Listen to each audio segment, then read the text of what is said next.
Hello, everyone. Dear sisters, dear brothers, dear friends.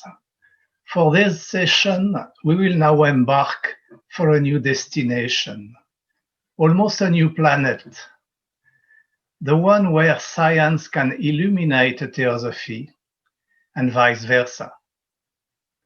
This place has often attracted many bright minds because it is a very exciting world, full of experiments, models, big data, which can provide us with glimpses of the physical reality into which we are embedded. But this world can also be treacherous when the appearances are taken for the ultimate truth. So, to talk about the bridges between the two, science and theosophy, requires an outstanding, a knowledgeable and experienced soul in both domains. We are fortunate to have such a lecturer with us today. Professor Ravi Ravindra is a life member of the Theosophical Society. He is well known in our communities, having taught many schools of the wisdom in Adyar, India, and in Crotona, California.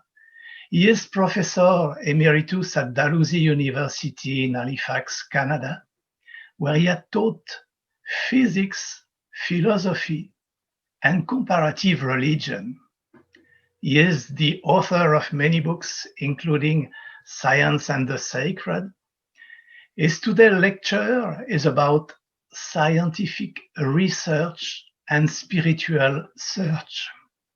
We are pleased to welcome Professor Ravi Ravindra.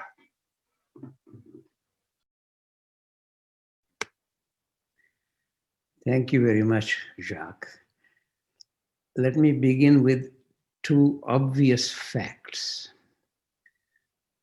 One of them is that I did not create myself. It's obvious, but if one can actually come back to this realization again and again, it can change one's whole life. So I invite you to consider this seriously, that I did not create myself. Secondly, that the universe is very large. These days we speak in terms of trillions of galaxies, and we are in a very ordinary galaxy. And even in that galaxy, we are not at the center of it. We are around a peripheral star. So there is no need for us to feel very self-important about all this. On the other hand, there is a enunciation by practically all the sages in the history of humanity that the entire space is permeated by subtle and conscious energies. Naturally, the labels vary from culture to culture, language to language. They may say it's filled with God, God is omnipresent, or filled with Brahma, or Allah, or the Holy Spirit, or simply the Absolute, or because of difficulty of describing it, just simply that, the One. So there are varieties of ways of saying this. But the reason I'm bringing this out now is to remind ourselves that from the perspective of the spiritual teachings, because these energies which are permeating the whole universe and are creating the whole universe are conscious, therefore our existence is not completely random. That there is a purpose behind it, to discover which is really part of our undertaking. So the very fundamental questions that naturally arise. Why am I here in this such a large universe in which I did not create myself? But these kinds of inquiries are not new. The oldest text in any Indo-European language is Rig Veda. And let me actually bring to your attention one of the questions that is raised in the Rig Veda. Na vijanami yadi vedamasmi ninya sanadha manasa charami. I do not know whether I am the same as this cosmos, yet burdened by my mind, I wander. See, our mind is always thinking about this or that. But what has also happened, that to approach any kind of knowledge, particularly since the great revolution in the 16th, 17th century, really starting from Copernicus's book, The Revolution of the Heavenly Spheres, that's the English translation, and until Newton's publication of the Philosophia Natural, Mathematical Principles of Natural Philosophy in English. One of the remarks I want to make here is that that is really not, strictly speaking, a revolution in science. That is actually a revolution which created science, what we now call science.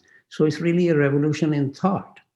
What is going to be considered science? We have since then had major revolutions in science, but some of the very basic principles or basic assumptions have continued to be the same since the 16th, 17th century. And since the very word science is a Latin word which literally means knowledge, so since the publication of Newton's book, particularly towards the end of the 17th century, science has become more or less almost as if it has the monopoly of knowledge. Literally, the word science in Latin does mean knowledge. And what I want to simply remind you, the obvious fact that this is a special kind of knowledge. Because in all spiritual teachings also, there is a great deal of emphasis on knowledge. In fact, let me take a moment here to remind you, very strong emphasis, more particularly in the Indian spiritual traditions, and in the Judeo-Christian tradition, especially one would find this in the so-called Gnostic Gospels. The very word Gnostic, in fact, really does mean subtler knowledge, gnosis. But in general, the churches tend to interfere with spiritual search. I don't want to speak about it very much here, but what I'm speaking about is nothing to do with what religions may call something or the other. I am much more interested to see what is it that a scientist is trying to do when he or she is engaged in doing science, scientific research. Similarly, what is it that a spiritual searcher is trying to do when he or she is engaged in spiritual search? So that is really the main theme of my talk today.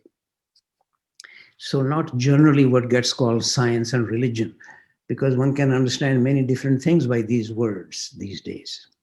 For some people, science itself has become a religion, as if there can be no knowledge other than through science. So let me come back to this idea that there is a certain kind of knowledge which science is occupied with. And otherwise, for example, one can see this in the Yoga Sutras or in the Bhagavad Gita, such a strong emphasis in saying that the root cause of all our troubles is avidya or agyan. Both of them literally means ignorance. So what is called for is knowledge. Similarly, in the gospel, for example, of Gospel of Philip, you can happily read there that the main cause of all our problem is ignorance, and that we need to find the right kind of knowledge. So it is very important for us to understand that science literally does mean knowledge, but it does not have a monopoly of knowledge. It's a certain kind of knowledge. And that is based on certain very fundamental assumptions, both in what is now called science. Most of these assumptions actually began in the 16th, 17th century and continue now. And there are certain attitudes or assumptions, if you like, in spiritual search. So let me speak a little bit about both of them so that we know what the distinctions are. In a way, it is, as I just quoted from the Rig Veda, whether I am the same as this cosmos. So one could hardly not be interested both in trying to understand the nature of the cosmos and nature of oneself. But these two inquiries require slightly different attitude, different kind of understanding. So let me first of all point out that in the general assumption of modern science, by the way, again, one should remind each other that what we these days call science really began, strictly speaking, in the 16th, 17th century. It's not that there was no science earlier, by which I mean that there was no knowledge earlier. No, what these days we call science has a certain kind of specific qualities to it. So one of them is that everything in the universe begins from the lowest level of consciousness, from matter without any consciousness. This is completely contrary to the general assumption in all spiritual teachings, according to which everything in the universe comes from the highest level of consciousness. Whether you call it God or some other label, that's a different matter. So from the perspective of scientific knowledge, things begin from the lowest level of consciousness, and gradually, somehow material particles come together, creating life, and then somehow consciousness emerges. But it's matter which is the primary reality. In the spiritual realm, it's consciousness which is the primary reality. So from the spiritual perspective, the manifested universe is not by evolution, it is by involution. Because as we can see in the manifested universe, there are many creatures at different levels of consciousness, and correspondingly, there is different kind of material manifestation. But all of this is nevertheless originating from or starting from the highest level of consciousness. And then what is also implied here is a very important idea that although the manifested universe, different creatures are at different levels of consciousness, but that at each level, every creature wishes to evolve, as it were, to come back to God, to come home. I could give you many references of this kind if you like, but I have rather limited time, so I would not stay. I'm not trying to promote my book, but many of these things are discussed at great length in my book, Science and the Sacred, published by the Theosophical Publishing House in Adyar, as well as slightly different version in Quest Books in the USA. However, the point to be made is this, that every level of reality is wishing to evolve. So whatever particle of divinity has created me, the reason for creating me, by me I here mean my body and my mind, which is what we usually call myself. So the very reason why this particle of divinity, or the breath of God, that is the expression used in the book of Genesis, for example, why this particle of divinity has created my body mind is so that some particular action can be undertaken, because as is completely rightly said, spirit without body is lame, and body without the spirit is blind. So for this element of the spirit to evolve, it needs to undertake some action. Therefore, it needs a body and the mind. So what's the implication of this? That my body and mind, I will simply now use the word body just for simplicity, but it includes the mind, that my body is meant to be an instrument to assist the evolution of the element of the spirit, which is at a particular level, but it is wishing to evolve to come to the highest level. That is the call in every spiritual teaching, to become one with God. We have very classical expressions of this. For example, the Buddha saying, look within, you are the Buddha. Or in the Upanishads, I am Brahma. Or classical expression, you are that. Similarly, as I said, generally in the Judeo-Christian tradition, it gets left out, but you can find this in the Gnostic Gospels. For example, the Gospel of Philip. I'm quoting it. Christ came not to make us Christians, but to make us Christ. And what does it mean to become Christ? In fact, even in the canonical Gospels, you can find this in the very beginning of John's Gospel, that whosoever would actually follow the teaching and would act from the Spirit will become a son of God.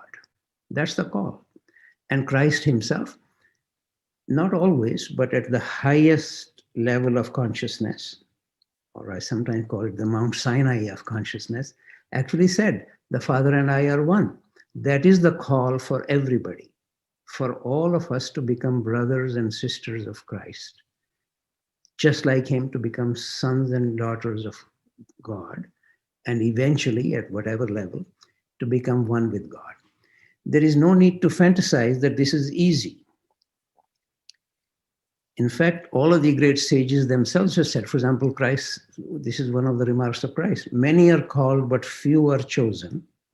Similarly, in the Bhagavad Gita, Krishna says, out of thousands of people who would hear what I'm saying, very few will undertake the corresponding practice. And out of those thousands who undertake the practice, very, very few will in fact come to my level of being.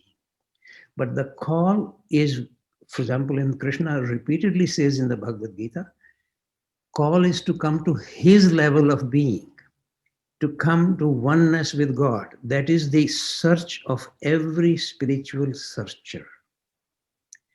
Not an easy task. Even Siddhartha Gautama had to go through many lifetimes before he could become Buddha. So no need to fantasize that it is an easy project. But on the other hand, similarly, of course, in the scientific world, the wish is to find one theory, which one perspective, one idea that will clarify everything that we see in the universe. A theory of everything. It's not so easy. The greatest scientists, and I will come back to this again and again, I will take the examples mostly from Newton and Einstein, perhaps the two greatest scientists in the history of humanity. Similarly, much of what I would end up saying will be really said either by Krishna in the Bhagavad Gita, or by the Buddha, or by Christ, because these are the greatest sages in the history of humanity. So therefore, no need to diminish any of their qualities, but to try to understand what is it that they are aiming at? What are they trying? What are they focusing on? So let me return to what I was saying in between. What are some of the underlying perspectives? As I just said, in the scientific research, the primary reality is matter.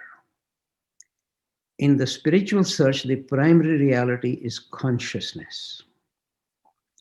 Which is why, starting, first of all, I should also remind you that from the 17th century onward, physics has been regarded more or less as the queen of the sciences. Every other science wants to be more or less like physics, or even the biologists ultimately hope that everything can be explained in terms of physical theories. What is the project of physics? To study matter in motion. Of course, our understanding of matter has changed through theory of relativity. What is motion? Motion includes space and time. So this is not such an easy task. Nevertheless, starting from the 17th century, primary reality was described in terms of mass, length, and time. And then in the 19th century, charge was added to it because it was difficult to describe charge in terms of mass, length, and time. And then in the 20th century, spin, coming from quantum mechanics, was added to it. I don't want to go into too many details here, but the point I'm more trying to make is that the primary reality is matter. So the ultimate idea is, how can we describe everything in terms of qualities of matter? Whereas in the spiritual world, primary reality is consciousness. Of course, manifested world is at many different levels. This is obvious. But one needs to be very clear. Why have you or I been created? So it's not that somehow my body has the soul. It's the other way around. The soul needs a body. Therefore, it has taken on my body. So I am meant to be the instrument. But in this context, one should also be clear. Sometimes there is a tendency in the spiritual world to somehow ignore the body or even to neglect it. This is quite silly. This is meant to be the instrument. So the instrument needs to be taken care of. It needs to be sharpened. It needs to actually assist the evolution of the particle of divinity that has taken on this instrument for its purposes, not for the purpose of the body, but for the purpose of the particle of the spirit. Or to use another expression, this is from St. Paul, that our body is the temple of the spirit. It is silly to be against the temple. In fact, the temple needs to be clean, it needs to be taken care of, so that the spirit, whenever it can actually descend at the right moment, can actually be experienced by somebody there. But at the same time, a good reminder that if one gets so occupied just by fixing the temple, arranging thicker walls or thinner walls, or having more air conditioning or less, that is not going to assist the descent of the spirit in the body. So one needs to find the right usage of my body and mind to become the appropriate instrument for the evolution of this particle of divinity that has taken on this body and mind.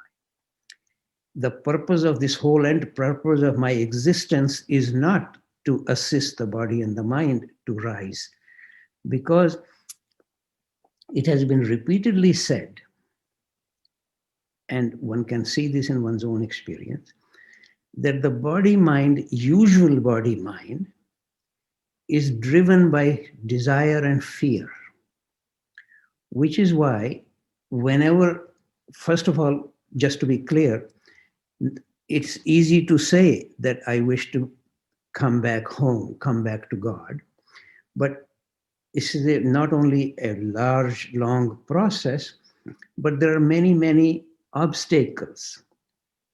There are many tempters. For example, most of you are familiar with how the Buddha to be, before he was the Buddha, was tempted by Mara, which is the Buddhist equivalent of the devil, if you like, or Satan. What is the temptation? So Mara says to the Buddha, he sends his own daughters to seduce him. Sometimes it is said 3 daughters, sometimes 7 daughters, but even one will do. But this is one thing, but that doesn't work. And the Buddha himself actually is said in the Buddhist tradition, he said that if there was one other force as strong as sex, he's not sure he would have made it. This is a great force. The whole of Prakriti, or the whole of nature exists. You and I exist because of sexual energy, sexual power. So there is no need to be against any of this, but one needs to understand its right place. The Buddha himself had his a son, Rahul. So it's not that he did not experience sex, but he is not going to be deviated from his search now. And what is causing his search? Because he sees an old man, a sick man, and a dead man. There is nobody in the audience here, I imagine, who has not seen all of these things. But the Buddha took it very existentially, almost very personally, that I too will die, my son will die, my father will die. Therefore, his whole search begins from recognizing the ordinary human condition. the fact that whatever I call myself will die. It is amazing that I exist, but only for a few decades. This is a constant reminder from all the great traditions. In fact, it used to be a very common practice in Buddhist and Christian monasteries. When a monk met another monk, they would say, "Brother, remember death." If I can remember that whatever I call myself usually is transient, which is exactly what the Buddha to be recognized, and then he's searching for something which is not transient. And this makes his search. And then Mara naturally wants to deviate him from this. So first of all, he sends his daughter. Then he says, "I will turn this mountain into a mountain of gold." Now, I ask myself, and I invite all of you, would $1 million do for you? Or $1 billion? A whole mountain of gold? One needs to realize that these are precisely the reason why Mara is testing him, the Buddha to be, with these factors, because this is what is driving all of us. Look in the world right now. So then that doesn't work. Then he says, "I will give you sovereignty over the whole world." So power, wealth, pleasure. If you look honestly, sincerely inside yourself, which is actually a fundamental requirement of any spiritual search. I'll come back to this in a moment. Self-study. But then you will see these are exactly what is driving most of our time and energy during the day. I often remind myself and my friends, if you just look at your checkbook and your calendar, that will tell you what is driving your life. Or I get many, many spams in my emails, and I look at them. What are they trying to seduce me by? I can assure you it is always to do with more money, more sex, or more power, more wealth. So these are driving forces. And therefore, the suggestion very strongly that unless I can be free of this usual worldly self, or the other side, by the way, I should have mentioned, is fear. When Mara does not succeed by bringing all the temptations to the Buddha or Buddha to be, then he sends his armies to try to kill him. When that also does not work, here I want to take a moment here. First of all, just to remind you that Mara, or by the way, Jesus Christ was also tested by the devil, that the Satan or Mara are also created by God. They are actually among the most faithful servants of God. People often forget this. Nobody, you can look at any of the prophets in the whole of the Bible, or any of the sages from the Indian tradition or any other tradition, nobody can come to whatever we mean by enlightenment or heaven or kingdom of God or whatever other label you want to use there. Nobody can come to them without being tested. So the devil or Satan or Mara is the examiner. He's the head examiner. And if I become against them, they will fail me. So it's not a good idea to be against the devil. Devil is also a faithful servant of God. In fact, if you're interested in the Bible, look in the book of Job. Twice, both in the first chapter and the second chapter, it is said, when all the sons of God were gathered together, among them was Satan. He's also a son of God. He didn't create himself. His presence is necessary. Maybe if you want to put this in more modern mind, like this sort of thing that psychologists will speak about these days. Unless you see your own shadow and overcome it, there is no possibility of coming to any real understanding. But in any case, Satan is much more interesting than the shadow, at least from my point of view. But what does the Buddha say to Mara before his enlightenment? He says, Mara, you are a part and parcel of myself. What did Christ say? Christ says to the Satan, get thee behind me, Satan. You can look this in the Gospel of Luke. They're not asking them to disappear or go to hell or just go away. They have a lot, these devils have a lot of energy. Watch within yourself.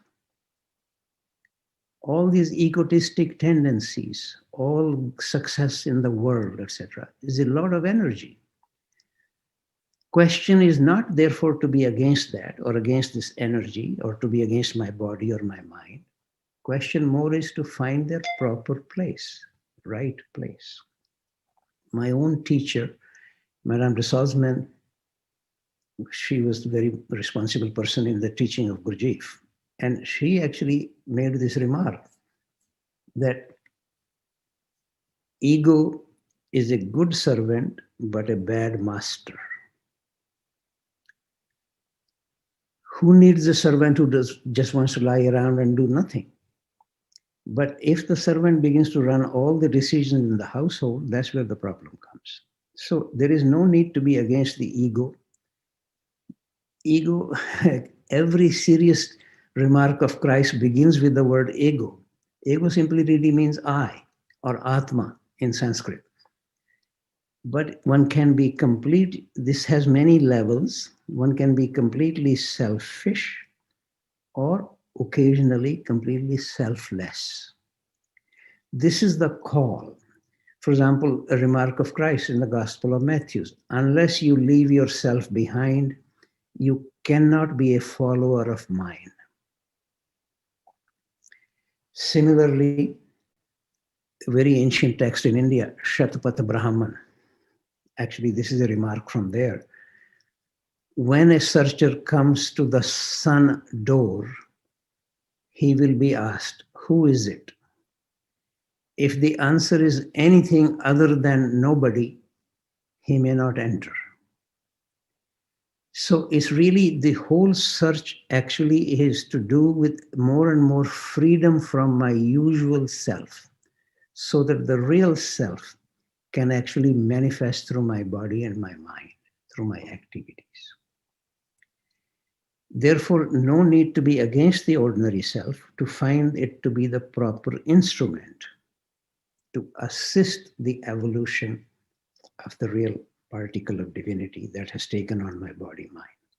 So let me return again to pointing out that in the scientific realm, beginning from the material world, therefore very strong suggestion that everything should be able to be explained in terms of some principles coming from physics. Whatever we now call cosmology is essentially physical cosmology.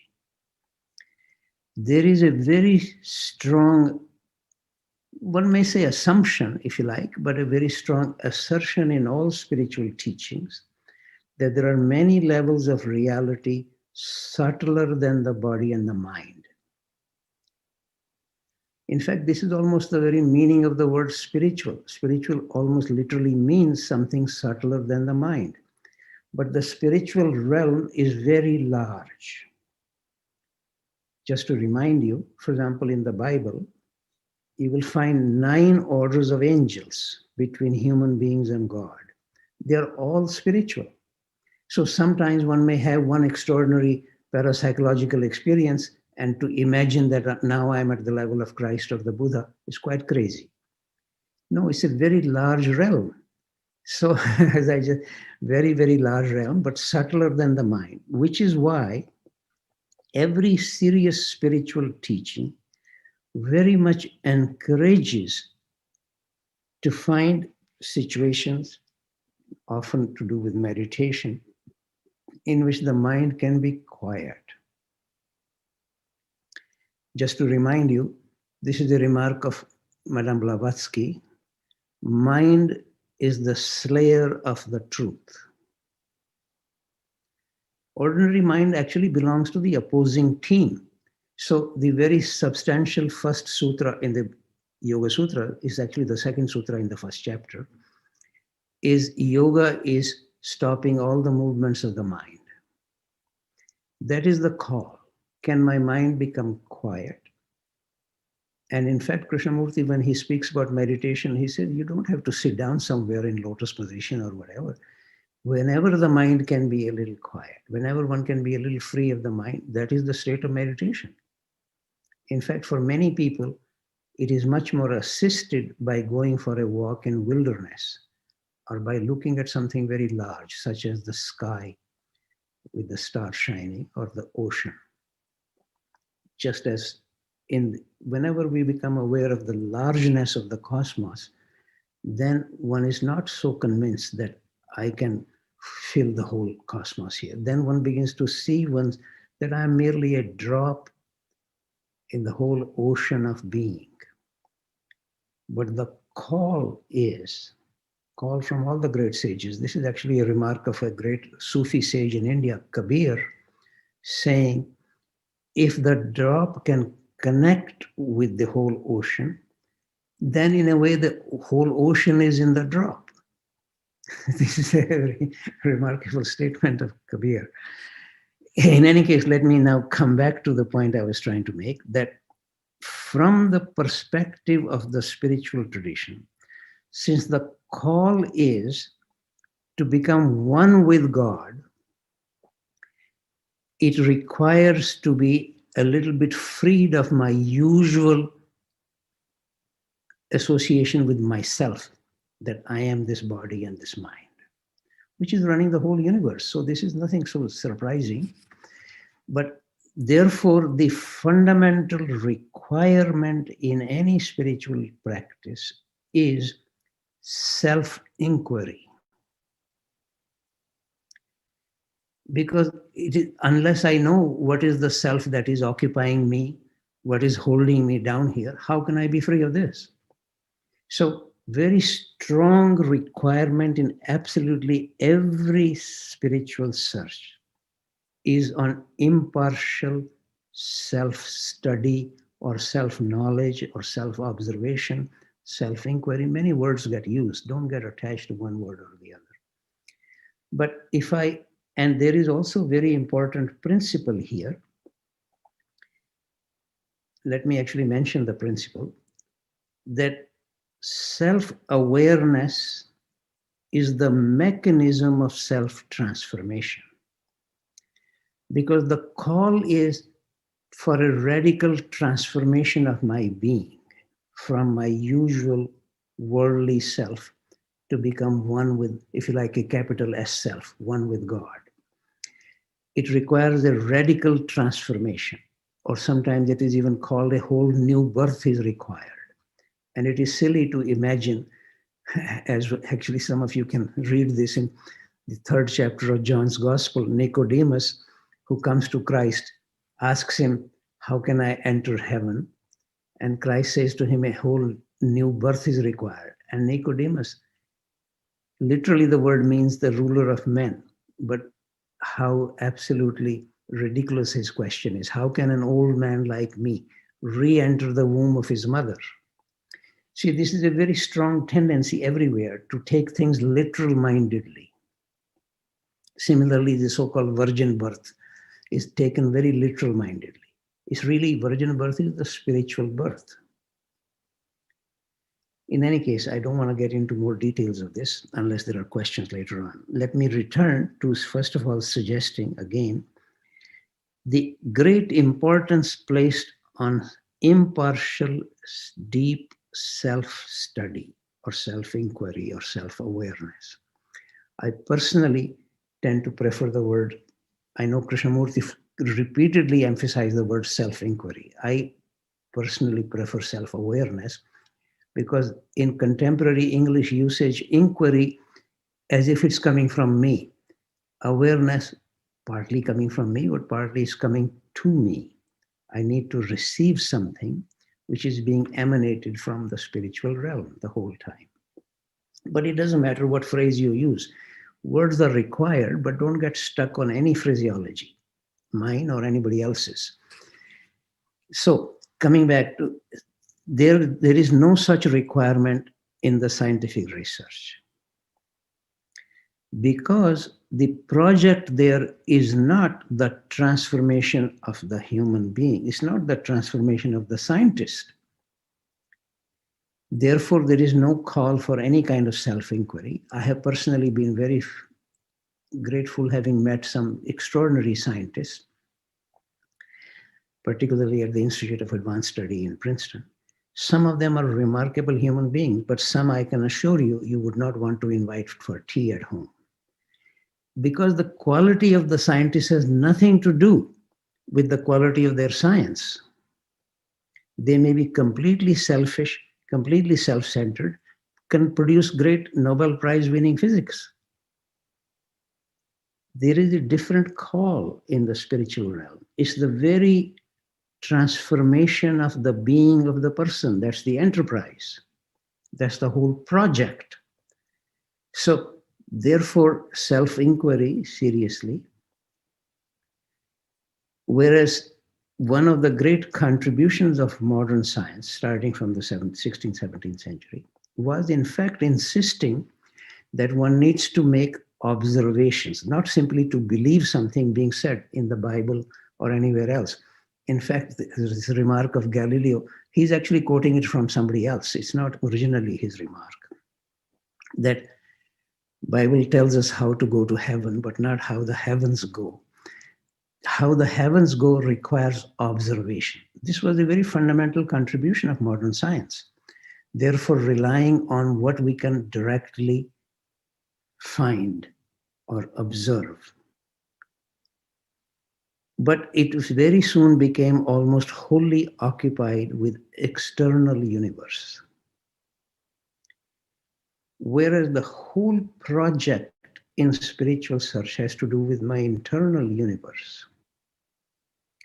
That is what is required to be transformed. And then there is a very fundamental assumption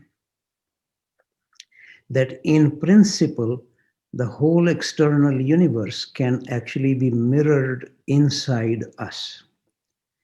In fact, classically, and one can see this much more clearly in the 3rd chapter of the Yoga Sutras by Patanjali, that often became a way of studying natural science.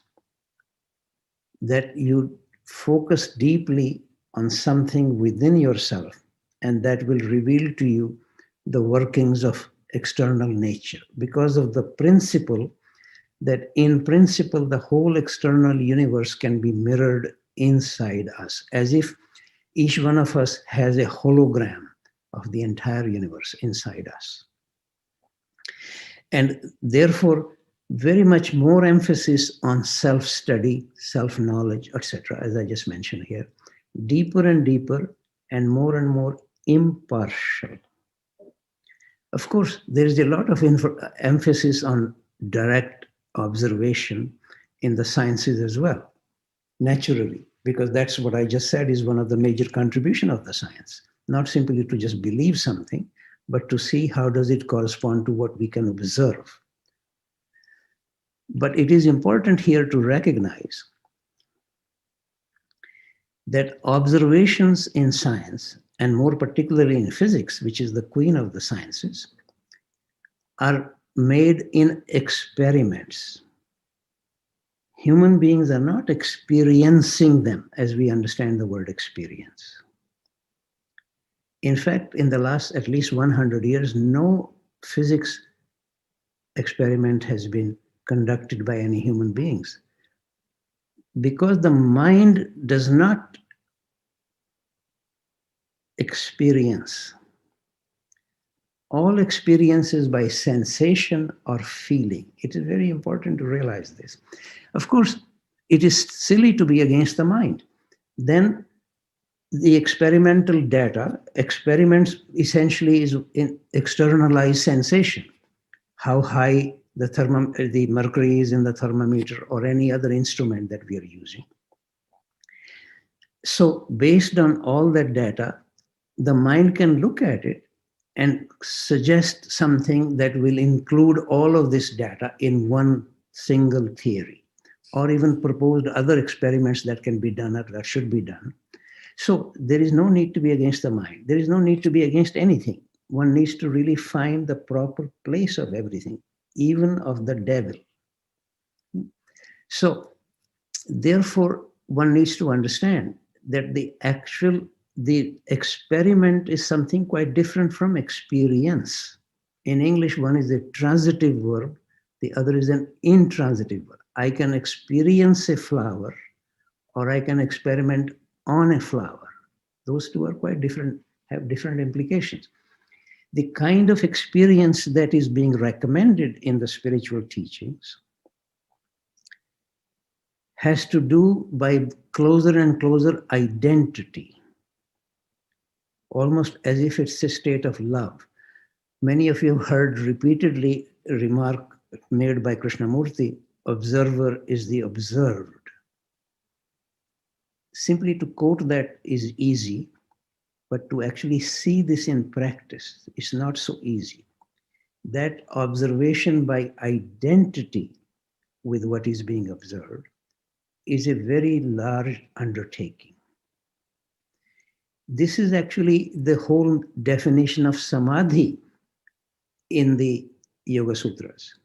Let me now remind you here, first of all, this is in the second chapter of the Yoga Sutra, second sutra, if you're interested. The purpose of yoga is to cultivate samadhi and to diminish all the obstacles. I won't speak about the obstacles now here, but what is samadhi, which is the purpose of yoga to cultivate that? That is described by Patanjali in the third chapter of the third sutra of the third chapter. Samadhi is freedom from myself. Exactly like Christ said, unless you leave yourself behind, you cannot be a follower of mine. Freedom from myself, and then whatever I am looking at is the only thing that is seen. It's almost as if objectivity in the spiritual realm basically means that the subject is out of the way.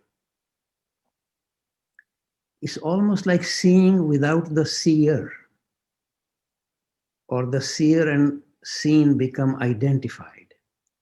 This is sometimes called the great identity in the Upanishads. But in any case, the point I'm more trying to make, the whole idea here is not that the observer or the experiencer has to be separated from what is being experienced, but to be identified with this, to become one with it. And therefore, the very strong suggestion that unless there is this kind of identity, which is really another expression of love, that knowledge without love is not truth. Let me also return to this idea slightly differently. Because if the progress to be made in spiritual search is come closer and closer to the divine nature, what does it mean, divine nature? More and more consciousness, more and more love. For example, just to remind you, a remark in the first letter of John in the Gospel, not John's Gospel, but first letter of John in the Bible, New Testament, says God is love. This is a very important remark. God is loving is easier to understand. That is a characteristic of God. But to say God is love is to say the very structure of God is love. Similarly, in the Indian tradition, generally, there will be other expressions that are used. Truth, Sat Chit Anand. Truth, consciousness, joy. Different traditions end up emphasizing slightly different things. But in all of those cases, what they are trying to describe is the very structure of whatever we mean by God, whatever the highest reality is. Every teacher says it is impossible to describe this, but nevertheless, their disciples are often asking for some description. So they say certain things indicating it. So therefore, any searcher who comes closer and closer to this particle of divinity naturally oozes out love or compassion or sense of oneness, sense of service. Which is why I often say, if we were to say that the Buddha was enlightened, but was not compassionate, it will be an oxymoron. He cannot be enlightened and not ooze out compassion. Similarly, Christ cannot be the Son of God or regard himself, the Father and I are one, if he is not oozing out love. They don't decide to love. They don't decide to express compassion. It oozes out of them. In fact, this was one of the very strong remarks that Krishnamurti very often made. You don't decide to do good. Goodness needs to ooze out of you. The example he often used to say, a rose does not decide to smell like a rose. We recognize that it is a rose because of its fragrance. So the Buddha or Christ are not deciding to be compassionate or love. It cannot not be the case for them as they come closer and closer to the divine nature. But let me remind you again and again, this is a very large task, because you can find many gurus, cardinals, ministers, monks having all kinds of problems, temptations, because the devil is always there testing everybody. So not to imagine that this is an easy undertaking, but if you now see the contrast with the scientific research, experiments are gathering data, then the mind of a great creative scientist wishes to propose a theory that will include all that data. So the whole enterprise in the scientific realm is to have the observations lead to theory. There is no shortage of theories in the spiritual realm, but there all the theories are meant to lead to experience. If it does not lead to an experience, it's a useless theory. The whole enterprise is different and meant to indicate the quality or enhance the quality of being of the person. That's the project. This is not the project in the scientific realm. So now let me just, because the time is going to be short, so let me just take example of two of the greatest scientists, Newton and Einstein. As you know, Newton's scientific research was absolutely extraordinary. And in fact, more or less a poet in the 18th century, Alexander Pope, wrote this, nature and nature's laws lay hid in night. God said, let Newton be, and there was light. So highly regarded, without question. On the other hand, if you look at the general human nature of Newton, his ego needed to be constantly bolstered. He came from rather a very poor family. He was trying to create some sort of indications of coming from very high levels, making artificial progenies, artificial arrangements. And because his one very important scientist who actually helped him very much in bringing a lot of data, John Flamsteed, made the following remark, that Newton had a good deal of insidious, ambitious, and excessively covetous of praise. Because he's clearly a very great scientist. Nobody could possibly deny this. But to say that he's a great human being in terms of the quality of his being would be not at all appreciable. On the other hand, anybody who knew Einstein personally often felt that he was somehow among the most religiously oriented person that they had encountered. But he makes this remark, which any sage could have made. The true value of a human being is determined primarily by the measure and the sense in which he has attained freedom from himself. Well, that's what Christ said. That's what Shvetashvara Upanishad said, or Brahman. So you can see this is the call, and this is what Einstein is saying here. And then, but he's not religious in any formal sectarian sense. In fact, I will make a quotation from him here. I have several other quotations that some of you probably have seen in the written paper.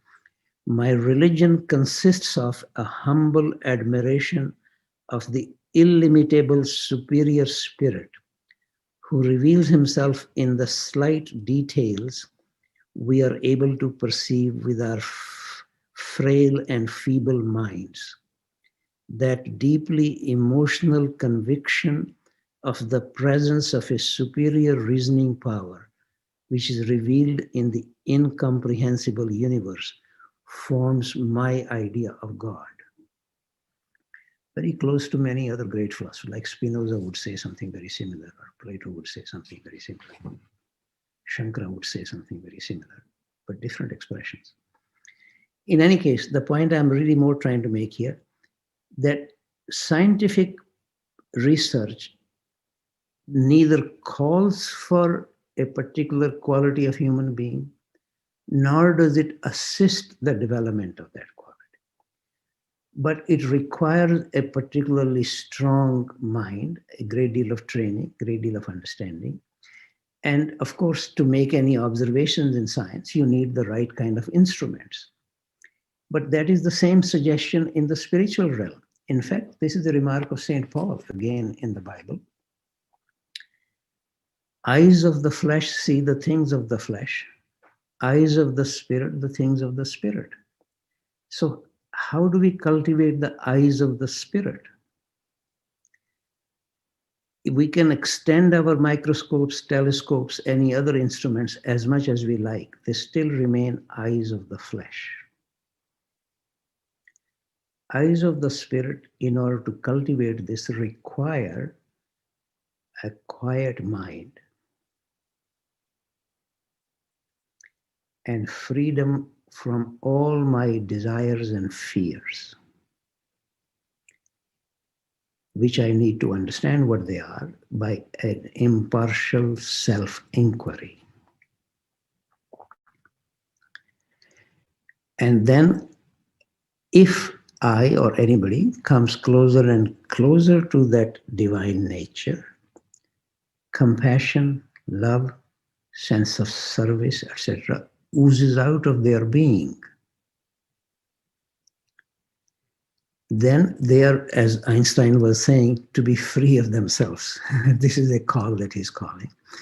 And without question, another thing I should mention here, one or two other differences. Scientific research is actually a public affair. Spiritual search ultimately always remains an individual affair.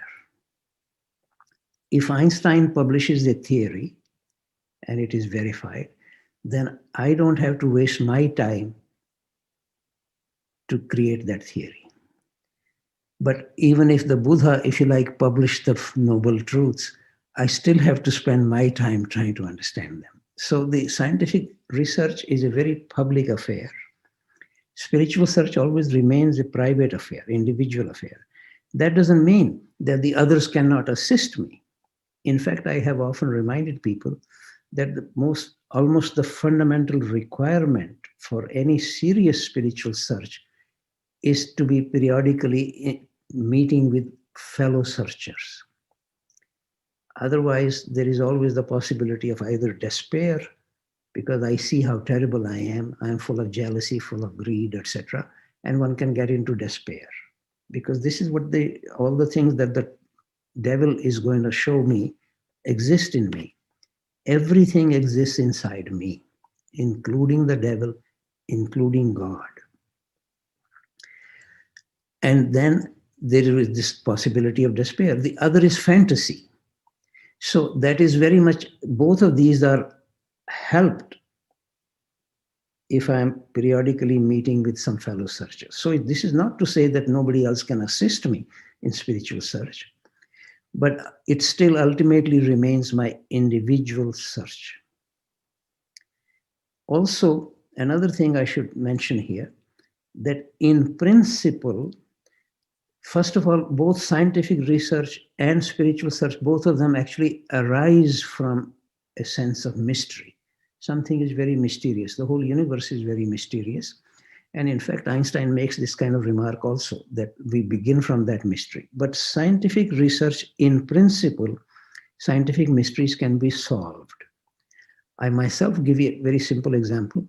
Several years ago, when I was still actively doing physics, I had a couple of PhD students doing physics with me as my students. It would have been irresponsible of me to encourage them to have a problem that cannot be solved. Then they waste their time. It occasionally happens that a problem is wrongly framed, or we don't have sufficiently evolved instruments to actually get the solution or find the data. So it can occasionally happen that a student ends up wasting 2 or 3, 4 years with the wrong problem. But in principle, spiritual mysteries can be solved. But spiritual mysteries cannot be solved even in principle, such as what is God, or who am I, or why am I here? They can sometimes be dissolved. If one doesn't dismiss them, then one does whatever one is actually good at. Einstein will do physics, Uday Shankar will dance, Bach will write music. Everybody does their own unique praise of song for the highest divinity. So science itself can become a spiritual path, which it has become for some people. And just simply to remind you, this is actually a remark of hardly a negligible scientist, Kepler, who said, I am a priest of God in the temple of nature. So scientific research can be a spiritual path. And spiritual search is in any case a science of the interior. That is very much the kind of attitude, not to just take something on belief, but to really see, is it true for me? But it always remains a certain kind of mystery. And I will now end this by quoting to you a very short poem by Rabindranath Tagore, perhaps the greatest poet in India, at least in the 20th century. 3 of his songs are national anthems in 3 different countries. So he's a great poet. And he wrote this poem 13 days before his death in Bengali, which was his mother tongue. But I will say this in English. In the beginning of my life, with the first rays of the rising sun, I asked, who am I? Now, at the end of my life, with the last rays of the setting sun, I ask, who am I? What am I is, or who am I, remains a great spiritual mystery, just because ultimately it is identified with divinity, and one cannot describe what divinity is. Thank you very much. I'll be very happy if you have any comments or questions from anybody. Thank you very much, dear Professor. That was a very profound and inspiring talk. We'll go back home with a very nice image, like the particle of the spirit inside the temple of matter. And thank you also to remind us that the ego is a good servant, but a bad master. Finally, you gave us some hints about what could we do, talking about self-study as a real path, experiencing by identity. So that's a lot of things we can meditate on that. So now we will enter in that question and answer session. And I will start with the first one. You wrote that no serious human being can be uninterested in either scientific knowledge or inner spiritual search. And Madame Blavatsky told us also that our whole aim and desire are to help in at least some degree toward arriving at correct scientific views upon the nature of man. What could be, for theosophists, the avenue to explore in order to work on this direction? Well, in fact, one of the areas which is already actually taking place now a little bit, I should have mentioned, in fact, in the paper that I sent, I did mention it already. a whole new project has been started about 2 years ago called the Galileo Commission, partly to honor Galileo. That's how it's named after him, because he's often regarded as the father of modern physics, which is regarded as the queen of the sciences. So in the Galileo Commission, the whole idea is to give more importance to consciousness, that consciousness can also exist without matter. To give a very simple human example of this, a fair amount of data has now been gathered in what are called near-death experiences, where, strictly speaking, to the extent that any medical people can determine, the brain is completely dead. But sometimes after a few minutes, sometimes after a few hours, the person comes alive. During that time, there certainly was consciousness, because the person can, when he comes back alive, can even describe what the doctor said to the nurse sitting next to him. So therefore, consciousness can exist without matter. Is now increasingly more and more data being gathered. So this Galileo Commission is actually trying to give a lot of importance to consciousness. Interestingly, that really many great scientists have themselves felt this. Even Max Planck, whose first paper in quantum mechanics was published in 1900, he very much speaks very highly of the importance of consciousness. So it's not that the scientists are not aware of this, but the scientific research is based on as if it begins from matter. So what a good theosophist can do is to point out more and more the importance of consciousness. Things don't always have to be understood only in terms of matter in motion. That is really the point I'm trying to make. In fact, in The Secret Doctrine, Madame Blavatsky and other great sages in other writings, for example, some of you may be familiar with Gurdjieff's Tales to Beelzebub, Beelzebub's Tales to his grandson, actually, is the title of the book. There they are describing the origin of the universe and how the various diversifications took place. Some of them don't correspond to our contemporary understanding in science, contemporary cosmology. That doesn't mean that therefore we should dismiss them. Either side needs to be taken seriously. One is coming from the material side, other is coming from the consciousness side. Each of us human beings is a combination of the two. As far as I can see, obviously I have a body, you have a body, that's coming very material part. But we also have some consciousness and even a feeling occasionally of sensing some, usually it gets called truth, love, and beauty. Now, it's impossible to describe these in terms of matter in motion. So one would also have to make room for those, truth, love, and beauty. Thank you. The next question, we come back to the Buddha story.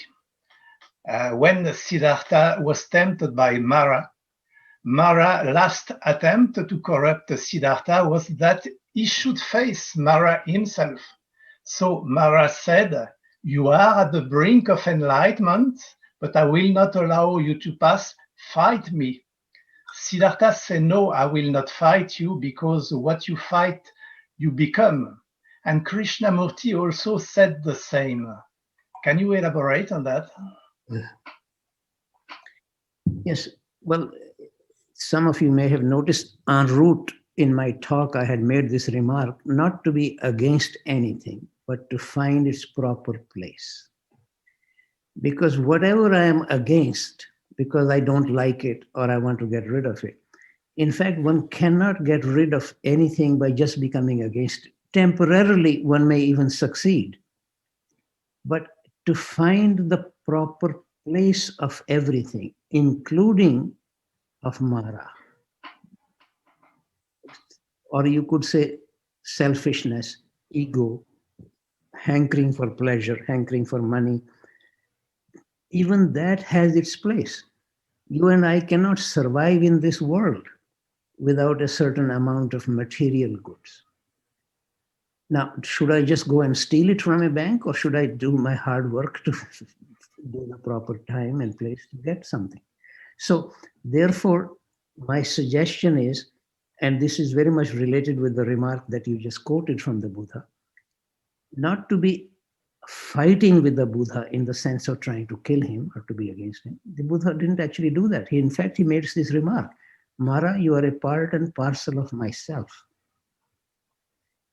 But on the other hand, Mara is not going to lead the whole life of the Buddha. It has its place. Everything has its place. So not to be against anything or therefore to be fighting against it, but to try to understand what is its proper place. Some of you may know of this very great mythological story from India called the churning of the Milky Ocean, which is really churning of consciousness, in which they ultimately, the devas, which are, if you like, the good guys, are always being beaten by the bad guys. So they ultimately go to Vishnu to help them. So Vishnu says to them that you have to also include the so-called bad guys. The Sanskrit word is Daitya. And the good guys are so-called Aditya, just the opposite of Daitya. But I remind people, both of them have the same father, Kashyap. Now, Kashyap literally means vision. And the bad guys, their mother is Diti, which literally means limited. So they are children of limited vision. And the other mother is Aditi, which means larger or vaster. So they are children of larger vision. There is always going to be a conflict between children of small vision, limited vision, and children of larger vision. But usually children of limited vision have more power. All are military people. All are presidents of every country or prime ministers, have lots of power. So it's very nice to speak about trying to do something for the planet unless we can include them, sometimes maybe to persuade them, sometimes maybe even to try to teach them or to vote for them or against them. But unless they are included, nothing serious can be undertaken on the planet. So this story of both the Daityas and the Adityas are required. They're children of the same father. Okay. Thank you. The next question is about action. How is it possible? Is it possible to introduce the spiritual individual search into the academic curriculum of scientific public research study? It's a very interesting question. Many, many years ago, actually in 1980, I had been myself given a possibility of having enough funds so we could ask bright graduate students in the scientific realm if they could go and spend 3 months or so in a Zen monastery and then come and do their physics research. We actually advertise this, usually in well-known universities like Princeton, Harvard, Yale, because we had been given the possibility of having some funds. But absolutely no bright physics students were interested in undertaking this. They were all competing with each other for the next Nobel Prize, which of course meant for them to do the kind of research that their professors were doing. So the suggestion that they could undertake some serious spiritual search, which will then naturally influence their perspective, their point of thinking, which in my judgment, what is required. If it is actually true that the eyes of the flesh see the things of the flesh, eyes of the spirit, the things of the spirit, how do we cultivate the eyes of the spirit in the scientific realm?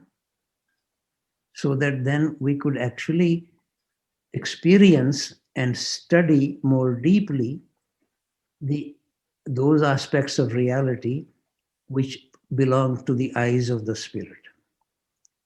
That requires a transformation of the scientists. This is something which I have been actually very much speaking about, especially in the Galileo Commission, as I mentioned earlier. And that what we need are transformed scientists. But that's easier said than done. Who wishes to undertake that kind of practice? Since the search seems to be, I was actually so struck at Princeton. I was there this is a long time ago, 1968, 69, that students of one professor in the same department of physics did not even wish to speak to the students of another professor because they are competing with each other for Nobel Prizes. I was so surprised by this. But there we are. That is what is really driving. And also, there is no need to be feeling against the scientific research, but you realize most of the physical scientists are working either for the military or for the industry. Probably 90%. So one needs to see the truth completely clearly and honestly before fantasizing or imagining that people who are doing scientific research are real searchers. Sure, they are searchers of truth in that particular perspective. Then it can get them a good job in industry or military. You can find similar remarks by Einstein, by the way, when he was speaking about Max Planck. He makes very similar remarks about what is driving scientific research.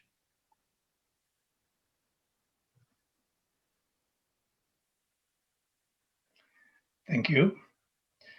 The next question, you spoke about impartial deep self-awareness and that we should examine not just what comes from me, but also what comes to me from the spiritual world. Could you expand on that, on what comes to me a little, please? What do you mean by this in terms of self-awareness? Are you talking about intuition? What comes from the spiritual?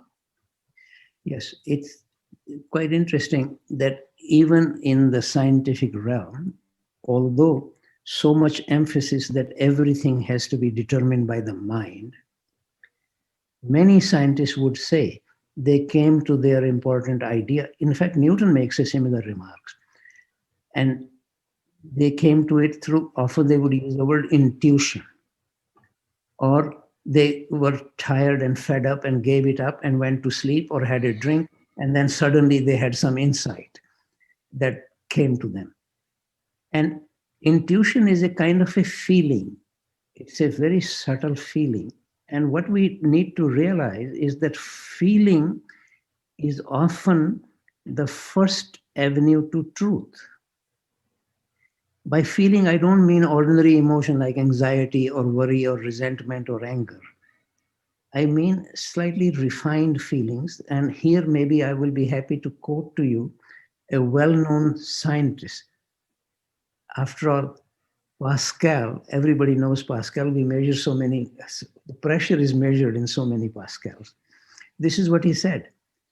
Heart has reasons that reason does not know.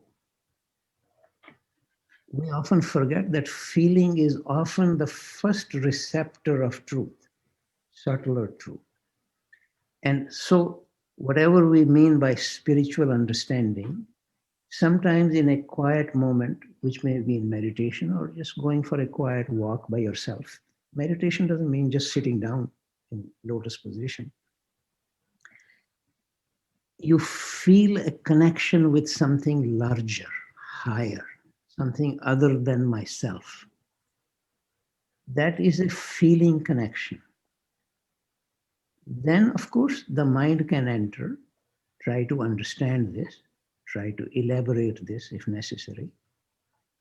But so there is no need to be against the mind. But as I said earlier, also the mind does not experience. All experience is by sensation or by feeling. And it's too bad the so-called age of enlightenment is completely a wrong name, because there the emphasis was that everything has to be understood by the mind. Which is why I remind people it's very difficult to find even a single well-known poet after the 18th century who was happy with this scientific assumption. Because after all, if physicists are the only avenues of truth, what about poets or artists or painters? They have nothing, or musicians, they have nothing to contribute to finding truth. William Blake, a well-known English poet, this is what he said. Newton, Locke was a philosopher about the same time in the 18th century, very much supporting Newton.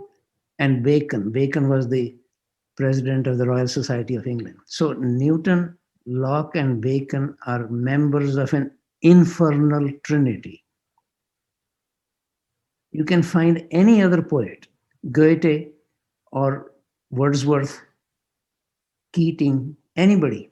None of them are happy with this general assumption coming from science that matter is the primary reality and everything needs to be understood in terms of matter in motion. This doesn't make any sense to any poet or any musician. Thank you, Ravi. The next question. It is a question about an additional dimension of science and spirit that so many young women ask about. What are your thoughts about more recent advances as feminism in science, in which we understand that the observer cannot be removed from the experiment? For example, Ananda Mahima, another woman saint and scientist, explain science and spirituality from the perspective of the divine feminine, the mother, a very different vibration and approach. Yeah, well, I think one of the things which I like to warn people about, there is a very strong, almost an assumption now everywhere, as if since science is the main avenue of truth, therefore whatever anybody says from wherever it is coming from should somehow be justified by science. In fact, all the great spiritual teachers, including even Krishnamurti, was always somehow happier to have some Nobel Prize winner in science sitting next to him, which in my judgment is a very tragic idea, because it just assumes that scientific approach is the only approach to truth, and if the spiritual search can be verified by that kind of scientific approach, then it can be acceptable. Now, in fact, one forgets, Krishnamurti himself actually said to me that scientists seem to be the last people to understand what he's talking about. They seem to be too clever for their own good, was one of his expressions. Now, there is a very strong tendency to somehow justify everything coming from the spiritual world in terms of science, especially if one well-known scientist says something. Here, I would like to also remind you that most of the remarks that we quote from well-known scientists, you cannot find them in any scientific journal. For example, even the remark I quoted from Kepler, that I am a priest of God in the temple of nature. You cannot find this in any scientific journal or book. Similarly, a remark of Einstein often gets quoted, religion without science is blind, science without religion is lame. If anybody can show me this in any scientific journal, I will be very surprised. The point I'm trying to make, actually, in general, what scientists say is not what science says, which may surprise some of you, but take this seriously, try to consider this. What science says, it cannot possibly have anything to say about whether God exists or doesn't exist. It's not a scientific problem. But of course, scientists are human beings. They also fall in love. They also are afraid of death. They also see a friend dying. Then they wonder what happened. So because they are human beings, based on whatever they know about science, they make some general remarks, such as Einstein or Kepler or Newton. All of these people make some remarks because they are human beings. But most of the remarks that get quoted by them, you will never find this in any scientific journal or a scientific book, I can assure you. So be very careful, just trying to justify everything that Krishnamurti said, oh, because David Bohm was a physicist, therefore blah, blah, blah. I try to point out to people Whatever we now know in physics, almost all of it was unknown 120 years ago.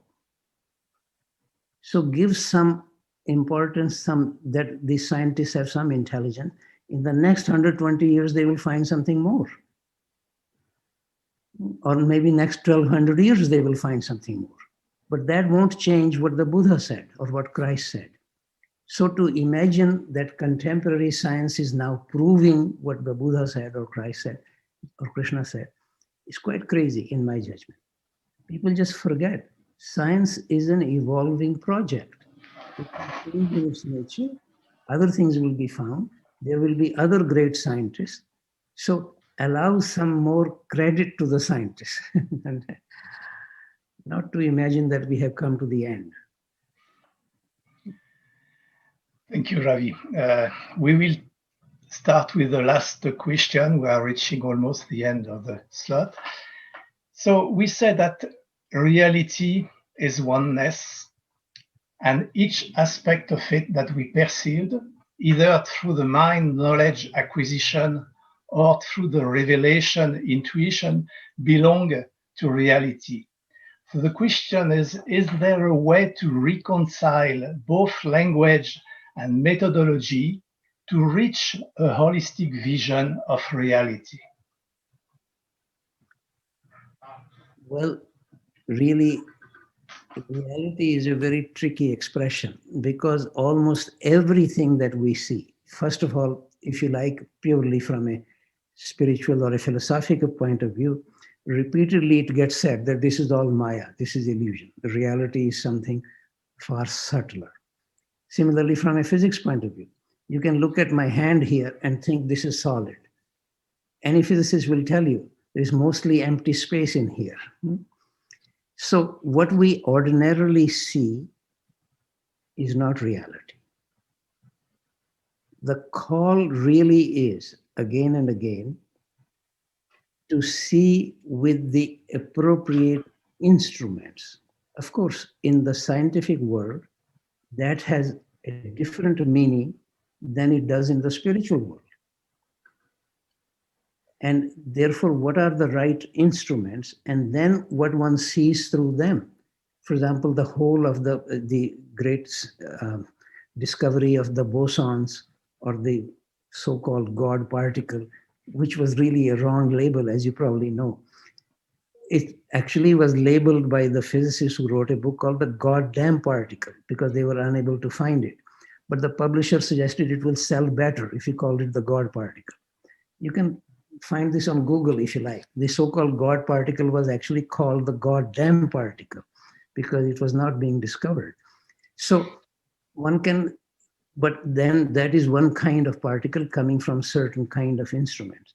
But is this what the Buddha is seeing when he sees reality? I don't believe this personally. But I know there is a very strong tendency, first of all, to try to explain everything in terms of science. And these days, everything can be explained in terms of quantum mechanics, just because nothing is, it's all probability, everything can be explained. No, I actually invite people not to be so easily seduced by having to explain in terms of science. Science itself is a very limited enterprise to reality. That doesn't mean one needs to be against it. Just because this is one of the things it does, and you and I won't be even able to speak on Zoom without the whole scientific discoveries behind it. So there is no reason to be against it, to find its proper place. It allows much of the contemporary transformation or transportation as well as information is conveyed through scientific discoveries. So we need to be grateful for that, but not to be seduced by it. That's the remark. Okay. And we want to be grateful to you for that great talk and question and answer session. Thank you very much, dear Ravi. So this session is over. Thank you very much. And we move to the next step in the agenda, which is the meditation. Thank you very much. Thank you very much.